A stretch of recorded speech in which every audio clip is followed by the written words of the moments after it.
Assalamualaikum warahmatullahi wabarakatuh.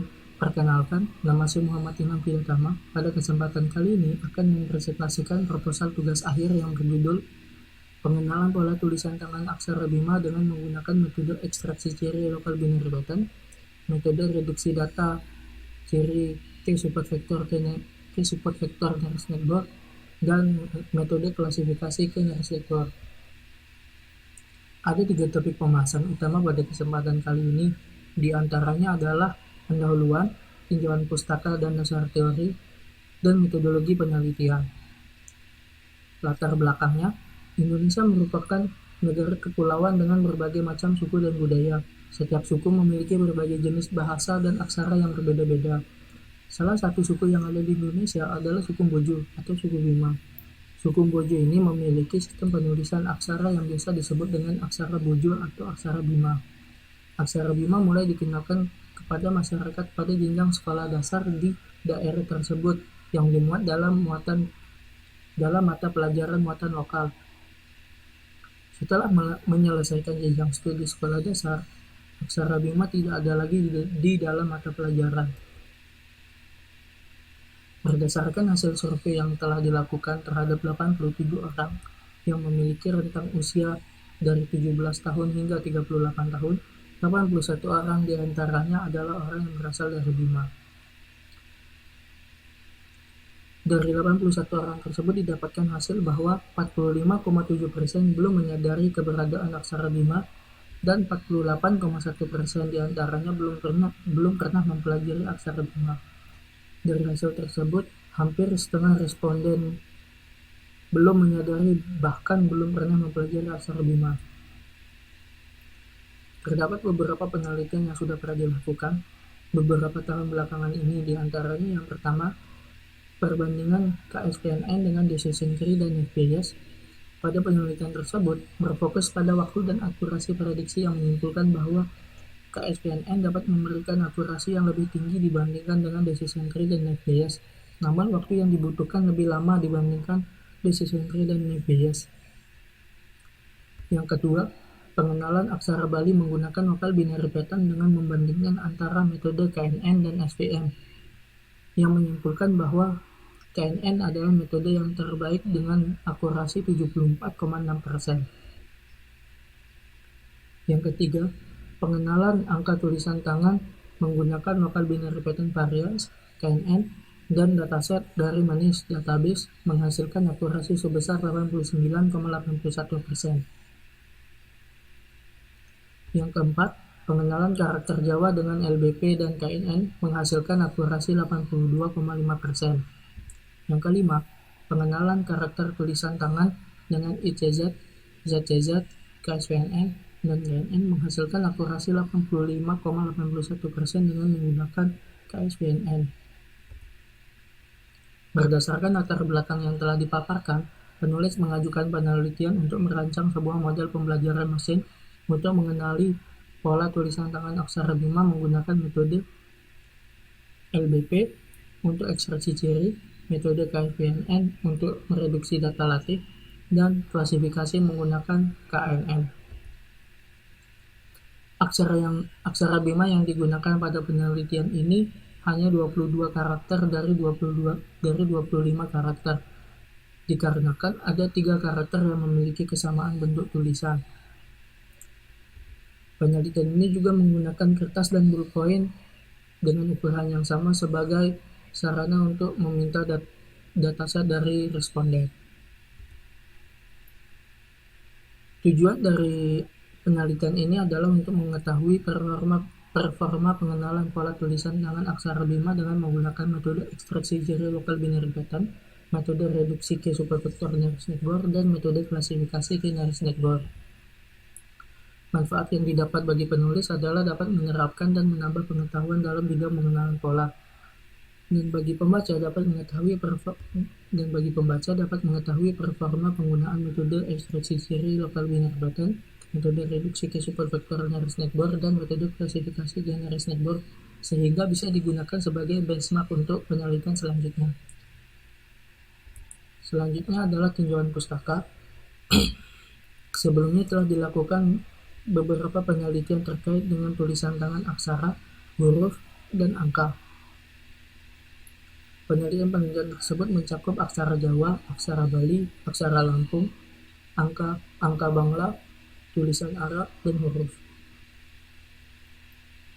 Pada penelitian tersebut digunakan metode ekstraksi ciri lokal binary pattern, reduksi KSVNN, dan klasifikasi KNN menghasilkan akurasi dari 73% hingga 96%. Hal ini menunjukkan bahwa metode LBP, KSVNN, dan KNN adalah metode yang cukup baik digunakan pada data tulisan tangan. Selanjutnya juga telah dilakukan penelitian mengenai reduksi data ciri KSVNN yang membandingkan antara digunakan dan tidak digunakan metode KSVNN, menghasilkan kesimpulan bahwa metode KSVNN dapat memberikan hasil akurasi yang lebih baik.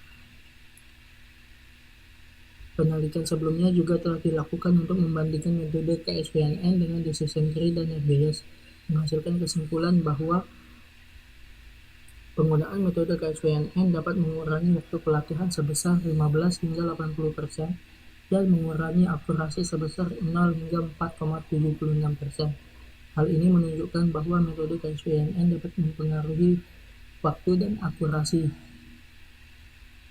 Selanjutnya adalah dasar teori dari local binary pattern. Keunggulan metode ini adalah kesederhanaan perhitungannya dan menyebabkan waktu komputasi menjadi singkat dan sifatnya yang invarian terhadap perubahan fotometrik dari objek yang sama. Syarat perhitungan LBP adalah citra input dalam mode grayscale dan memiliki beberapa informasi mengenai ketetanggaan, radius, dan piksel pusat.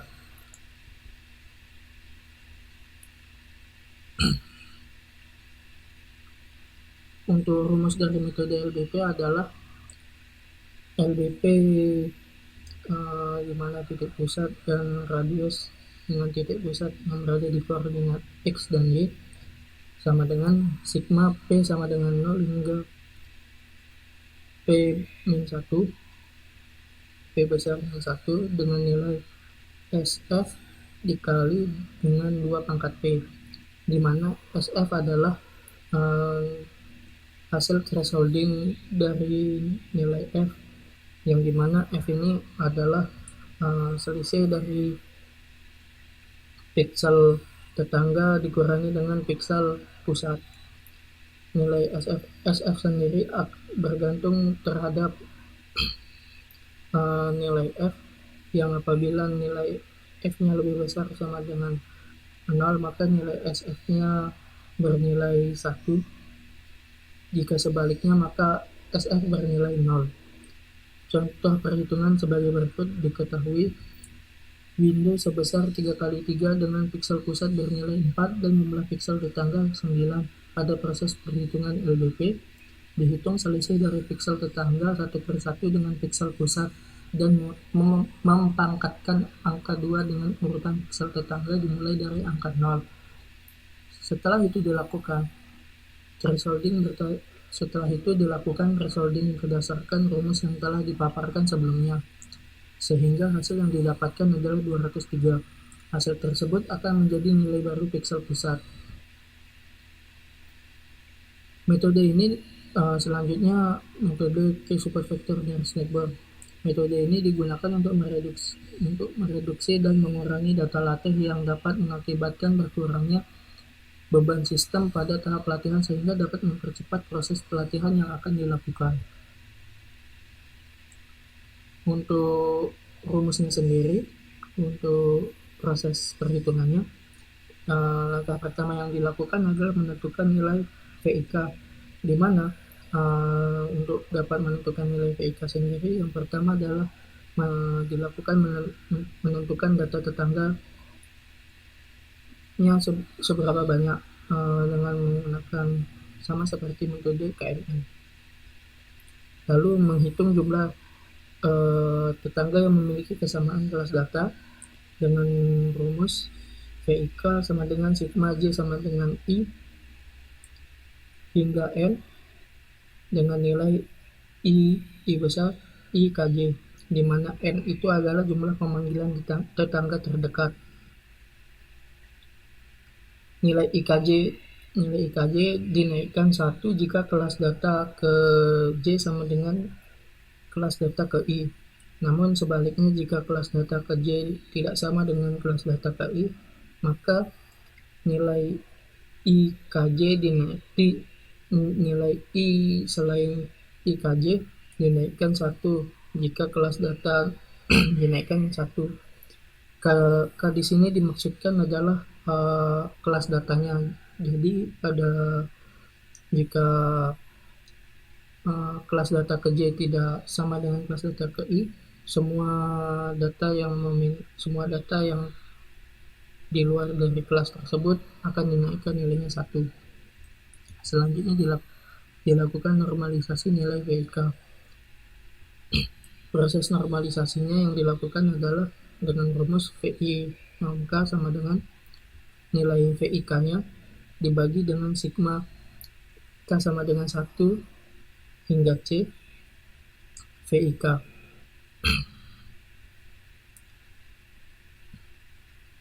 C di sini adalah jumlah kelas yang ada. Selanjutnya adalah menghitung nilai SD dengan menggunakan entropi. Dengan rumus entropi sama dengan negatif dari sigma K sama dengan 1 hingga C dengan V norm K dikali log 2 dari V normalisasi K.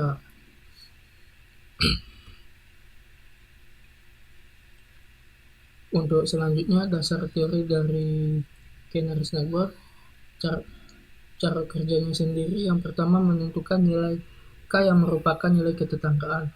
Pada umumnya nilai K tersebut merupakan bilangan ganjil 1, 3, 5, dan 7 dan seterusnya. Yang kedua, menghitung nilai jarak pada data latih yang diperoleh berdasarkan rumus equidistant distance dxy sama dengan sigma I sama dengan 1 hingga P dengan dl min du pangkat 2. dl ini merupakan data latih dan du ini merupakan data uji. Jadi data latihnya diulang terus sebanyak sigmanya. Yang ketiga, mengurutkan hasil perhitungan nilai jarak berdasarkan nilai ketetanggaan. Yang keempat, memeriksa nilai minimum untuk menentukan kelas data uji termasuk dalam kelas, sehingga didapatkan data yang dapat dikenali sesuai dengan jenis kelasnya. Selanjutnya adalah metodologi penelitian. Untuk hardware yang digunakan pada penelitian kali ini menggunakan laptop Asus ROG GL553VE dengan prosesor Intel Core i7, grafik card GeForce 1050 Ti dengan RAM 8GB dan sistem operasi Windows 10. Dan untuk softwarenya sendiri digunakan Jupyter Lab, Google Colab untuk melakukan cloud testing, dan Microsoft Office 2016.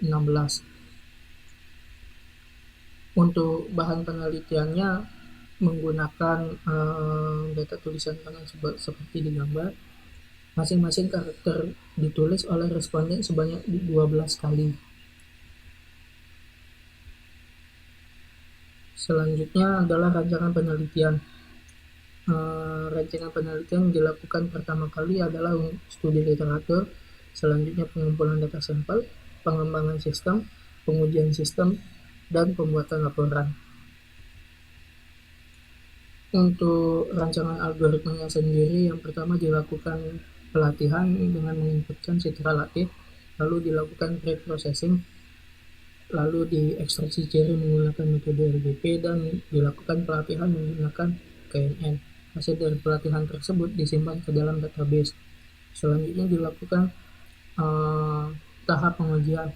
Yang dilakukan pertama kali adalah memasukkan citra uji, dilakukan pre-processing, lalu dimasukkan diekstraksi ciri menggunakan local binary pattern, dan diklasifikasikan menggunakan KNN. Proses klasifikasi menggunakan hasil dari data-data yang disimpan di dalam database. Selanjutnya adalah pengujian sistem. Pada pengujian sistem ini kali ini menggunakan confusion matrix. Confusion matrix adalah sebuah perhitungan yang membandingkan jumlah data yang berhasil diprediksi dengan jumlah seluruh data yang digunakan. Informasi yang diberikan pada tabel confusion matrix adalah yang pertama, TP dan TN adalah data prediksi yang sesuai dengan data sebenarnya. FP adalah data kenyataan yang salah diprediksi, dan FN adalah data prediksi yang tidak sesuai dengan kenyataan. Informasi tersebut akan menghasilkan nilai akurasi, presisi, dan recall. Untuk akurasi sendiri, rumusnya adalah TP ditambah TN dibagi TP plus FN plus FP plus TN. Perhitungan ini digunakan sebagai parameter persentase ketepatan data. Yang kedua adalah presisi. Rumusnya adalah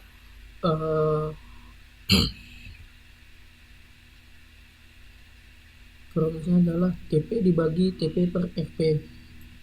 Presisi digunakan karena dapat memberikan nilai keyakinan terhadap data yang dihasilkan dari proses klasifikasi.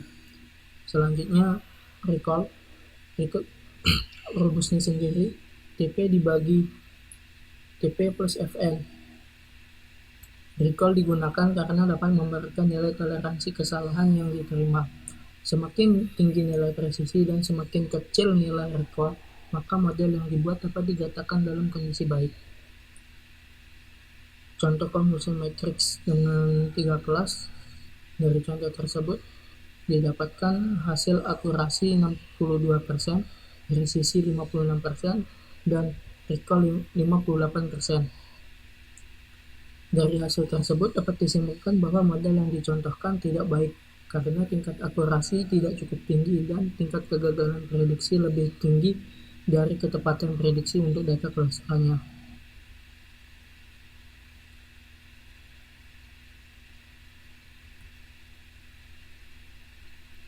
Selanjutnya untuk skenario penelitian, di sini skenario-nya yang pertama menggunakan LBP dengan radius 1, 2, dan 3.